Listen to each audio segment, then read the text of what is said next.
We've really had a low rate of injury.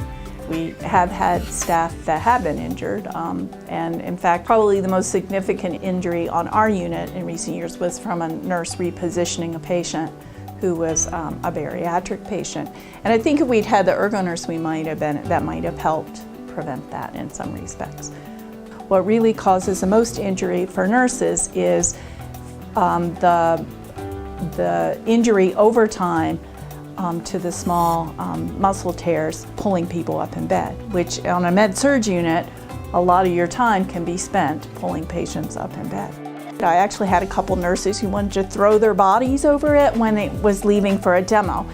But I really made a case that it would be very difficult if you had an employee who was injured pulling a patient up in a bed that didn't have the ergo nurse because you didn't have enough ergo nurse and you had it in another room. It would be very hard to make that kind of choice. And truthfully, if you're providing patient and staff safety, you want that available at all times. So I made a proposal to the capital budget team about the importance of it, and they really supported that. And so we got them, and we got one for each of our beds, and we have them in each of the rooms so that when a patient needs pulling up, it's right there. You don't have to leave the room. It's a pretty simple technology when you think about it. I mean, it's going to hold up well over time. The only thing they say we'll wear is the seat belts, and those are pretty inexpensive. And it uses a regular sheet, which is kind of hard when you think about that a sheet would hold that much. It's rated for 500 pounds to pull somebody up, and it works really pretty well. One of the truly important parts of our whole safety program has been the support of senior management and in support of the budgeting process for safety initiatives.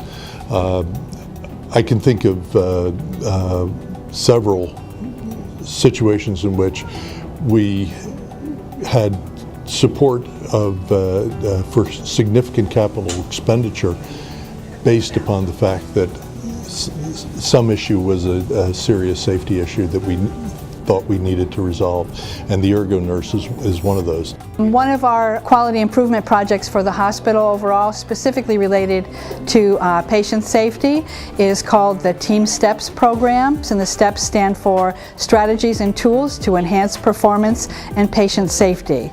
And it's based on one concept that everyone will know how to structure a team, and then 4 teachable skills that everyone can learn, and within those skills are the foundations for improved safety.